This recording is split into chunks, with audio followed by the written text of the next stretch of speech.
आपको कोलकाता की 11 सीटों पे कुछ आश्चर्य हुआ? या क्या आप हतप्रभ हुए?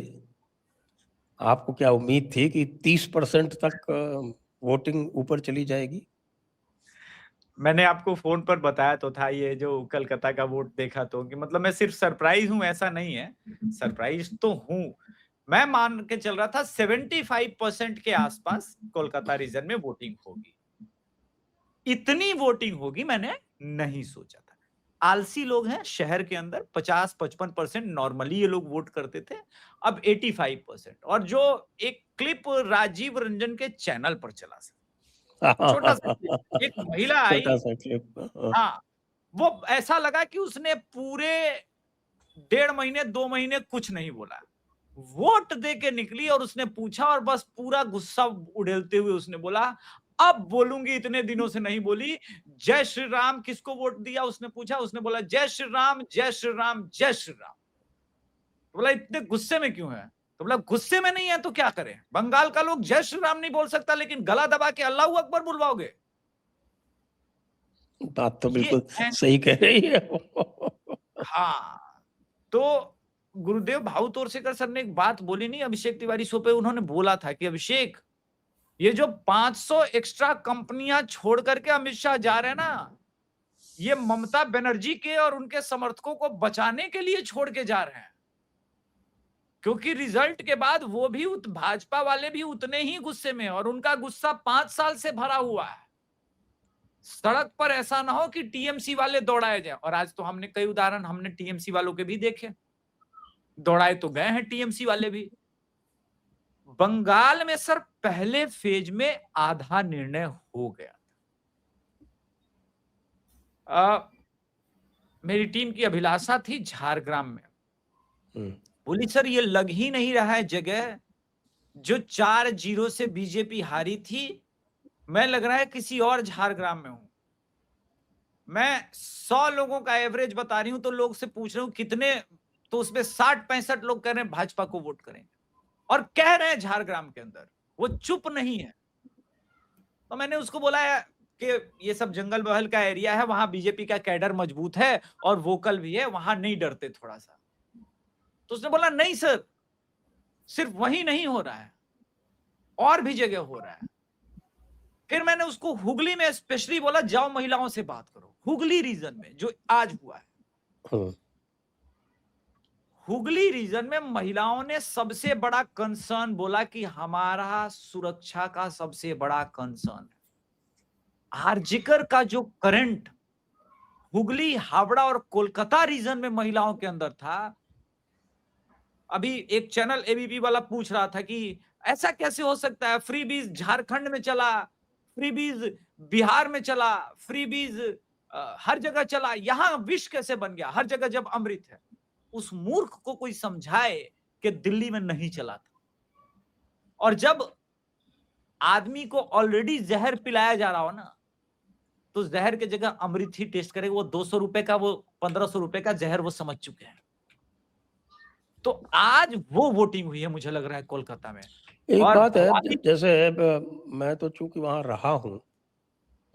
हालांकि काफी समय हो गया 40 साल पहले तो जो एक चीज वहाँ पे साफ दिखती थी वो ये थी कि साहब की महिलाओं की परिवार में बड़ी प्रधानता है वहाँ पे डोमिनेंस महिलाएं जो हैं दो स्थानों पर मैंने विशेष रूप से ये नोट किया है उसमें अगर मैं रैंक करूंगा तो आप महाराष्ट्र में भी महिलाओं की काफी प्रधानता है उससे अधिक गुजरात में असम में भी सर हाँ वो तो फिर नॉर्थ ईस्ट का तो खैर मामला अलग ही है लेकिन पश्चिम बंगाल में वहां से भी अधिक है वो मैंने हमेशा वहां देखा मतलब कि वहां आप जो है वो महिला बिल्कुल किसी से कमजोर कभी नहीं पड़ती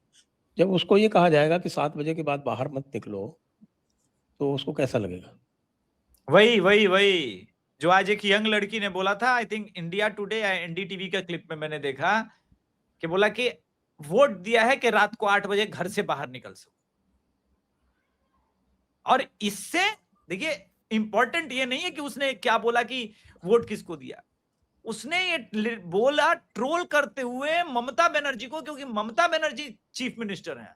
उनको ट्रोल किया कि देखो मैं इसलिए वोट कर रही हूं कि 8 बजे के बाद बाहर निकल सकूं। तो बंगाल में इस बार कई शेड हैं इलेक्शन में, और बड़ा विचित्र इलेक्शन हुआ। टीएमसी मुझे लगता है क्रम्बल कर गई, स्ट्रेटजी ही नहीं समझ पाई बीजेपी की। बीजेपी ममता बनर्जी से लड़ ही नहीं रही थी इस पूरे इलेक्शन में। बीजेपी वहां के जनता को बस ये समझाना चाहती थी, फर्स्ट फेज में समझा रही थी कि हिंसा और इन सब का बदला लिया जाएगा, बंगाल का कल्चर बदलना है, बंगाल का कल्चर बदला जा रहा है। सेकेंड फेज में स्ट्रेटजी बदली और वो बांग्लादेश वाले मुद्दे पे शिफ्ट हुई। अब आप देखिए नदिया वाला रीजन जो आपको दिख रहा होगा अन्य एग्जिट पोल में भी, कि नदिया वाले रीजन में क्यों इतना जबरदस्त गेन है बीजेपी का, क्योंकि वो वहां समझाने में कामयाब हुई कि देखिए ये बंगाल की डायनेमिक्स के साथ साथ ये पूरा बंगाल को पूर्वी बंगाल बनाने जा रहे हैं, इससे बचना है तो भाजपा लाना है। तो बहुत अलग अलग पैचेस में बीजेपी लड़ी। बीजेपी ऐसा नहीं कि फ्रीबीज वाले का भी उसने साथ छोड़ा, उनको भी ऑफर किया, बोला हाँ मैं ये 1500 दे रही है ना, मैं आऊंगा तो 3000 दूंगा, ताकि उसका कॉन्फिडेंस ना हिले कि नहीं नहीं बीजेपी नहीं आएगी तो ये 1500 रुपए चला जाएगा, बीजेपी आ जाएगी तो मेरे हाथ से 1500 चला जाएगा। उसके अंदर ये दे दिया कि 1500 तो ममता दे रही है ना, हम तो 3000 देंगे। तो वो वोटर भी टीएमसी के पास गई नहीं, बोला इनको हटा ही देते हैं। दूसरा, नरेंद्र मोदी इस पूरे इलेक्शन में किंग मेकर और सबसे बड़े इन्फ्लुएंसर तो उभरे, इसमें कोई डाउट नहीं है। लेकिन जो ट्रस्ट हमने देखा बंगालियों के अंदर कि वो मोदी जी पर ट्रस्ट करते हैं, वो अनमैच था सर। और ये पूरे अक्रॉस बंगाल में, ये सिर्फ फुटबॉल खेलना, मैंने उस दिन ट्वीट किया था कि मोदी जी झालमुड़ी नहीं खा रहे हैं, झालमुड़ी खा के वो टीएमसी को खा गए। तो जो नरेंद्र मोदी जी का पूरा प्रेजेंस रहा जंगल महल एरिया में, मेदिनीपुर बीजेपी के लिए साबित होगा सर, मतलब कह सकते हैं कि गोल्डन वो कटोरा जिसको है ना, गोल्डन कटोरा। मेदिनीपुर में मेक श्योर किया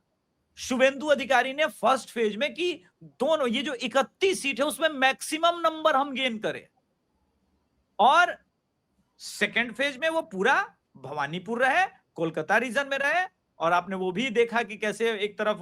शुभेंदु अधिकारी बोल रहे थे और ममता बनर्जी छोड़ के स्टेज छोड़ के चली गई। यही वो मोमेंट था जहां पर पहली बार शहर के वोटर्स को एहसास हो गया कि शुभेंदु का मुकाबला नहीं कर पा रही है ममता बनर्जी। ममता बनर्जी तो छोड़ के भाग गई, अब यहां से शिफ्ट होना पड़ेगा। और क्लब वालों ने रातों रात फिर वहां से स्विच करना शुरू किया, और आज हम ये देख रहे हैं।